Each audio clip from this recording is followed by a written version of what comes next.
కూడా మీరు మేము ఈ ప్రభుత్వం ఏర్పడిన తర్వాత అన్ని సెక్టార్లకి పాజిటివ్ గా ఎలా స్పందిస్తుందో ప్రతి ఒక్కరికి తెలుసు.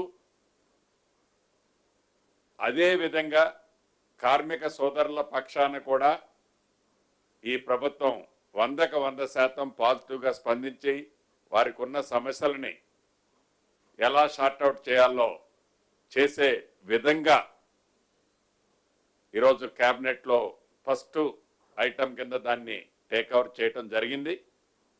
కాబట్టి మా ముగ్గురు పక్షాన కూడా రాష్ట్ర ప్రభుత్వ పక్షాన గౌరవ ముఖ్యమంత్రి గారు ఆల్రెడీ వారే స్వయంగా పంపించారు. ఆ మంత్రులు ఇందాక చెప్పిన సందేశం మళ్ళీ రిపీట్ చేస్తున్నాం. ఎక్కడా కూడా మీరు క్షణ ఆవేశానికి లోనై మీ మనసుల్లో ఎటువంటిది పెట్టుకోవాల్సిన అవసరం లేదు.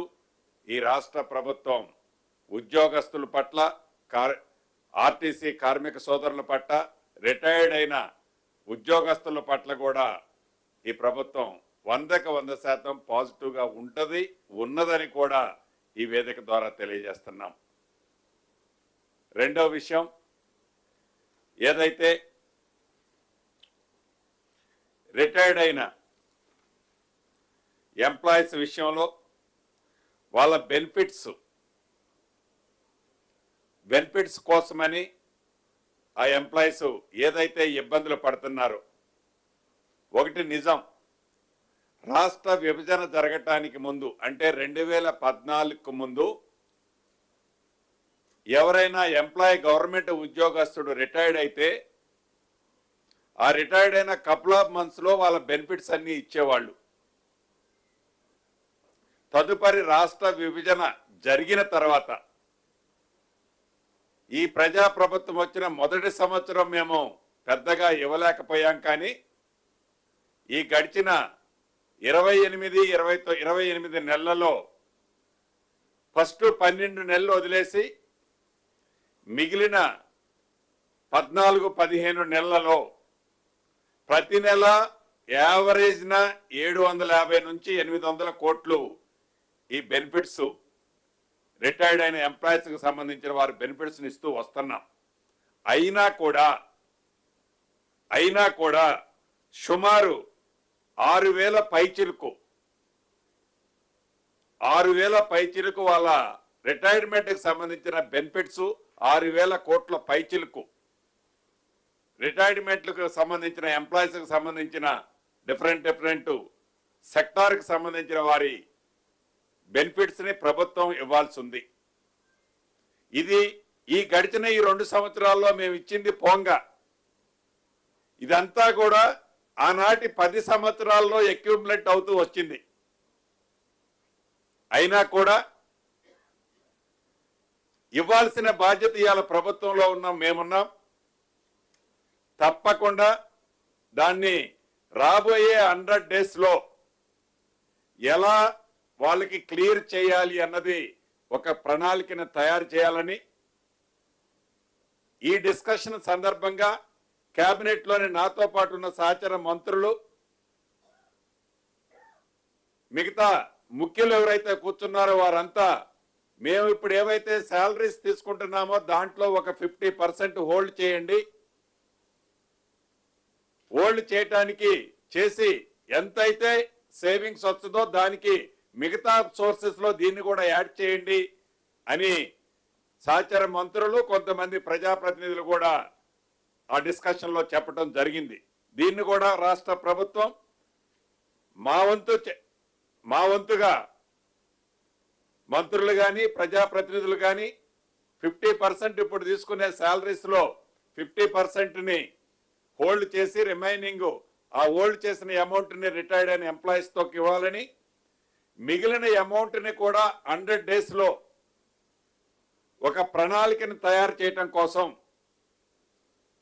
ఇదే resources revenue resources committee sub committee ఏదైతే ఉందో కేబినెట్ సబ్ కమిటీ, గౌరవ ఉప ముఖ్యమంత్రి గారు భట్టి గారి ఆధ్వర్యంలోని committee as early as possible దాని ప్రపోజల్స్ ని తయారు చేసి నెక్స్ట్ మంత్ 4th నాడు మళ్ళీ కేబినెట్ జరగబోతుంది.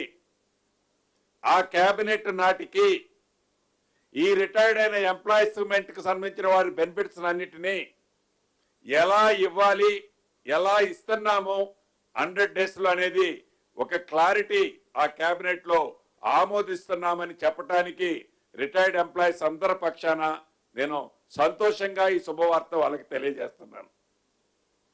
అదే రకంగా పిఎస్సిఎస్ అంటే ప్రాథమిక ఏదైతే కోఆపరేటివ్ సెంట్రల్ బ్యాంక్స్ ఏదైతే చైర్మన్స్ ఉన్నాయో ఈ చైర్మన్స్ అన్నిటినీ రాబోయే కొద్ది రోజుల్లో నామినేటెడ్ సిస్టంలో ఆ కమిటీని కూడా కాన్స్టిట్యూట్ చేసేదాన్ని ఈరోజు కేబినెట్ లో ఆమోదం తెలపడం జరిగింది. అదేవిధంగా గచ్చిబౌలి స్టేడియంలోని 76 ఎకరాలు ఉంది. ఈ 76 ఎకరాలకు సంబంధించి ఆనాడు కాంగ్రెస్ ప్రభుత్వం అధికారంలో ఉన్నప్పుడు ఆ స్టేడియాన్ని నిర్మించడం జరిగింది దివంగత నేత రాజశేఖర రెడ్డి గారి టైంలో.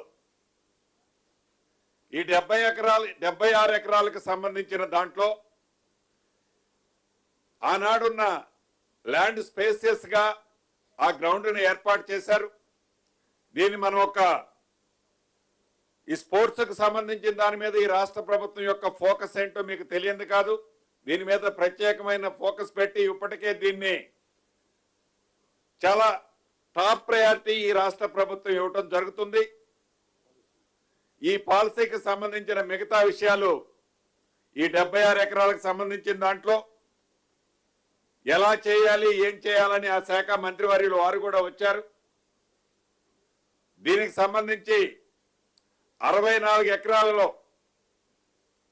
ఏదైతే టాటా కంపెనీ రతన్ టాటా పేరు పెట్టుకునే పద్ధతిలో వారి సిఎస్ఆర్ ఫండ్స్ ద్వారా సుమారు 700 కోట్ల పైచిలకు ఆ సిఎస్ఆర్ ఫండ్స్ తో ఆ స్టేడియాన్ని అత్యంత అధునాతనంగా సుమారు 21 రకాల స్పోర్ట్స్ ఆడుకునడానికి కన్వీనియంట్ గా ఉండే విధంగా ఇప్పుడు దాని ఆ స్టేడియం యొక్క కెపాసిటీ 20,000 ఉంది. ఈ 20,000 కెపాసిటీని 50,000కి పెంచే విధంగా దాంతో పాటు ఒక 12 ఎకరాలని పీపీపీ మోడ్లో ఓపెన్ టెండర్ సిస్టమ్ ద్వారా కమర్షియల్ ని డెవలప్ చేసి ఆ కమర్షియల్ లో వచ్చే ఇన్కమ్ ని ఈ స్టేడియం మెయింటెనెన్స్ కోసం వాడే విధంగా కేబినెట్ లో ఈరోజు ఆమోదం తెలపడం జరిగింది.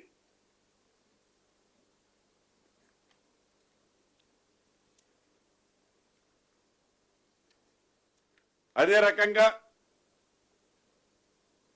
కాళేశ్వరానికి సంబంధించిన అంశం, ఈ అంశం కూడా ఏదైతే నిన్న ఆనరబుల్ హైకోర్టు నుంచి జడ్జిమెంట్ కాపీ లేటుగా వచ్చింది. ఈ జడ్జిమెంట్ దాని మీద ఆ శాఖ మంత్రివర్యులు పెద్దలు ఉత్తమ్ కుమార్ రెడ్డి గారు కేబినెట్ లో తీసుకున్న నిర్ణయాల గురించి గౌరవ ఉత్తమ్ కుమార్ రెడ్డి గారు వారి సందేశాన్ని ఇవ్వటం జరుగుద్ది.